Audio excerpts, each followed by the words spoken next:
వి gold trusted gold buyers మీరు తాకట్టు పెట్టిన బంగారాన్ని విడిపించి ఈ రోజు ఉన్న మార్కెట్ ధరకు కొనబడును.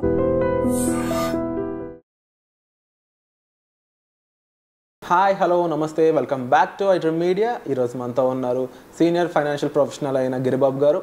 సో ఈరోజు ఎపిసోడ్లో అసెట్స్ గురించి తెలుసుకుందాం. ఎలాంటి అసెట్స్ అంటే ఎలాంటి ఆస్తులు మనల్ని ధనవంతులుగా మారుస్తాయి, మనకు ఉపయోగపడతాయి, మనకి నిజంగా అవసరాల్లో ఆదుకుంటాయి. కానీ ఎలాంటి ఆస్తులు ఉన్నా కూడా వాటి నుంచి మనకు అంతగా ఉపయోగం ఉండకపోవచ్చు, లిక్విడేషన్ ఉండకపోవచ్చు. సో ఎలాంటి ఆస్తులు ఏంటి, దేన్ని మనం ఆస్తి కింద భావించాలి, సో ఈ విషయాలని కూడా ఈరోజు ఎపిసోడ్లో ఒక కన్క్లూజన్ తీసుకుందాం.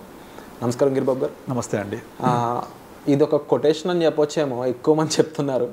అంటే కొన్ని ఆస్తులు మనకు ఉన్నా కూడా చెప్పుకోవడం తప్ప దాని నుంచి ఎటువంటి ఉపయోగం ఉండదు. కొన్ని మాత్రం రియల్ అసెట్స్ అని చెప్పవచ్చు. అవి అవసరాల్లో ఆదుకుంటాయి, డబ్బుని లిక్విడేషన్ ప్రొవైడ్ చేస్తాయి. సో ఇట్లా ఉంటుంది అనమాట.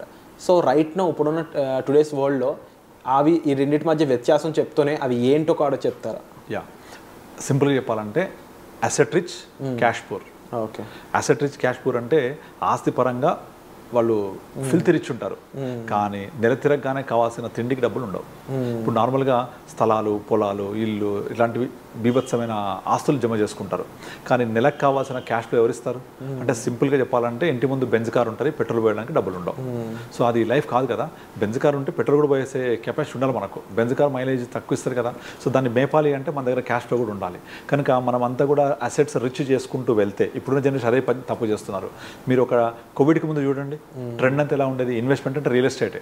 కోవిడ్కి ముందు ఇన్వెస్ట్మెంట్ అంటే రియల్ ఎస్టేట్, ఇన్వెస్ట్మెంట్ అంటే ల్యాండ్, ప్రాపర్టీ, ప్లాటు, ఫ్లాట్ ఇలా ఉండేది. అదంతా మారిపోయింది కదా ఇప్పుడు. కారణం ఏంటంటే అన్ని ప్లాట్లు ఉన్నా, అన్ని ఫ్లాట్లు ఉన్నా, ఇల్లు, పొలము, స్థలము ఎన్నున్నా కూడా నాకు అవసరానికి ఒక 10 లక్షలు కావాలంటే ఇచ్చే పరిస్థితి లేదు. అయితే లోన్ పెట్టాలంటే దాన్ని కొలాటరల్ తీసుకుంటారు, కానీ మళ్ళీ లోన్ ఈఎంఐ ఎవరు పే చేయాలి? మనమే చేయాలి కదా. మన కెపాసిటీ బట్టి లోన్ ఇస్తారు, అది ఓన్లీ కొలాటరల్ మాత్రమే. కనుక నేను అసెట్ రిచ్ ఉంటే కాదు, నేను అసెట్ రిచ్ ఉండాలి, అసెట్ పూర్ణ పర్లేదు, కానీ క్యాష్ రిచ్ ఉండాలి. ఎందుకు క్యాష్ రిచ్ ఉండాలి?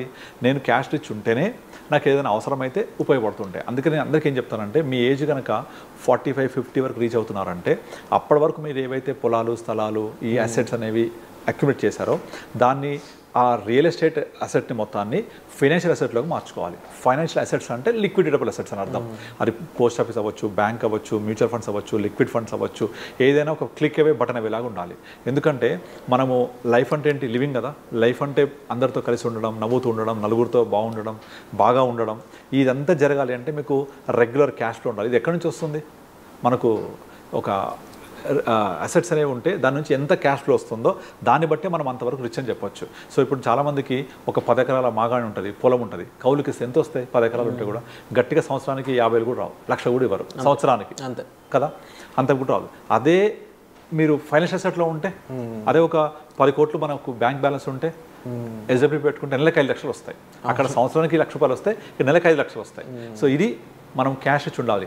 అందుకే అందరికీ కూడా చెప్పేది ఏంటంటే, వాళ్ళ యొక్క వయసు పెరిగినా కొద్దీ వాళ్ళ యొక్క వయసుతో పాటుగా ఈ ఫిక్స్డ్ అసెట్స్ని కంపల్సరీ ఫైనాన్షియల్ అసెట్స్గా మార్చుకోవాలి.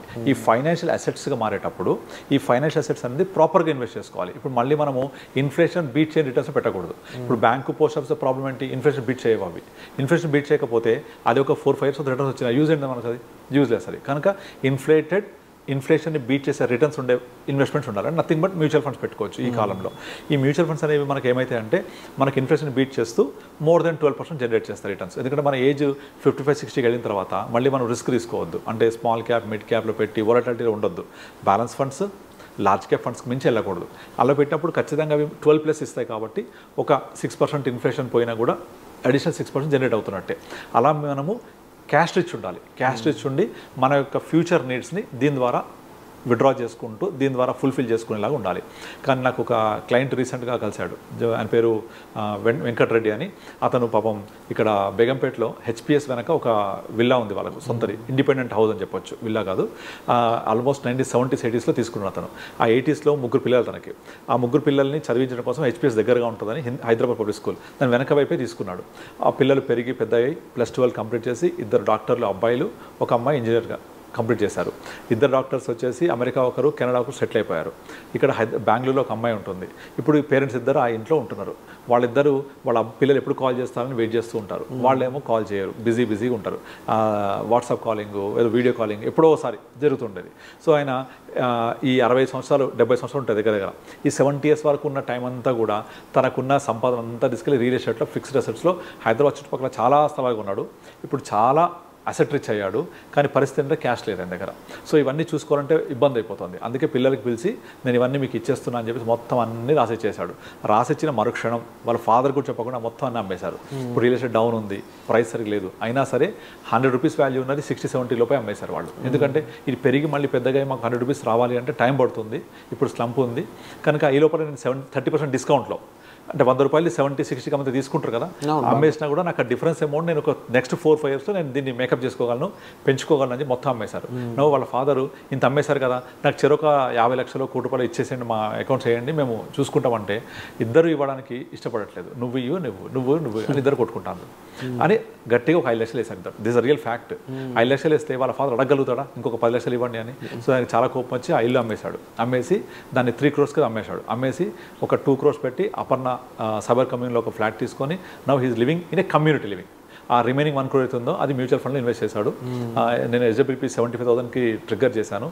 ఎవ్రీ మంత్ 75,000 ఆయనకి ఎవ్రీ మంత్ అకౌంట్లో ఎవ్రీ మంత్ ఫస్ట్కి వస్తుంది. ఇద్దరే, రెంట్ లేదు, ఇండిపెండెంట్, మన ఇది fully furnished home and with gated community. అందరూ ఆయన సంబంధికులు, ఆయన రిలేటెడ్ డాక్టర్స్ అంతా ఉండి లైఫ్ హ్యాపీగా లీడ్ చేస్తున్నాడు. ఇప్పుడు నెలకి 75,000 వస్తాయి. నేను కండిషన్ పెట్టాను, నెక్స్ట్ 75,000 వచ్చేదాకా నెక్స్ట్ మంత్ ఫస్ట్కి ఇది మొత్తం ఖర్చు అయిపోవాలి, అకౌంట్ ఉండకూడదు. సో రాగానే ఫస్ట్ 20,000 విత్డ్రా చేస్తాడు, హ్యాపీగా స్పెండ్ చేస్తాడు.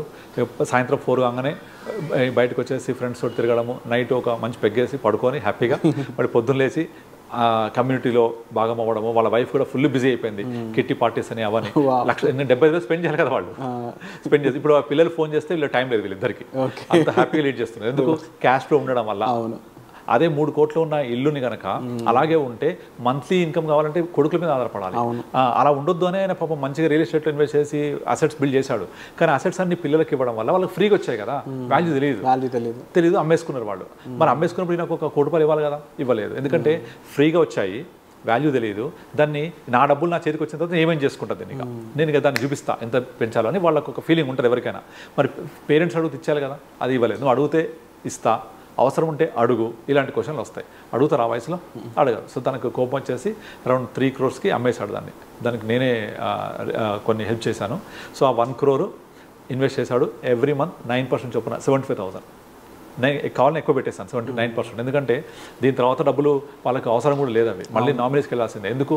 Just enjoy the life. Already 70+, ఒక 10-15 వచ్చినా చాలు వాళ్ళకు, 85-90 వరకు వచ్చినా కూడా అలాగా 70,000 వస్తూ ఉంటుంది. ఇంకా వాల్యూ పెరుగుతూ ఉంటే నేను కొంచెం పెంచుతా కూడా 80,000, 85,000 అట్లా.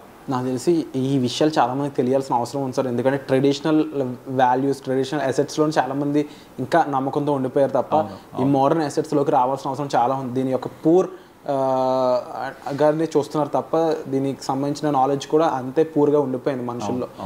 దీని నిజం చెప్పాలంటే దీని ఫుల్ పొటెన్షియల్ ఇంకా ఎవరికి తెలియదు.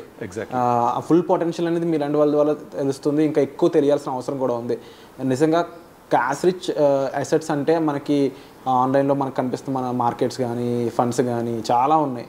And your teaching such subject కాబట్టి hats off to you sir. And moreover ఏంటి అంటే ప్రతి లైఫ్లో కూడా ఫైనాన్షియల్ ప్లానింగ్ చాలా నెసరీ.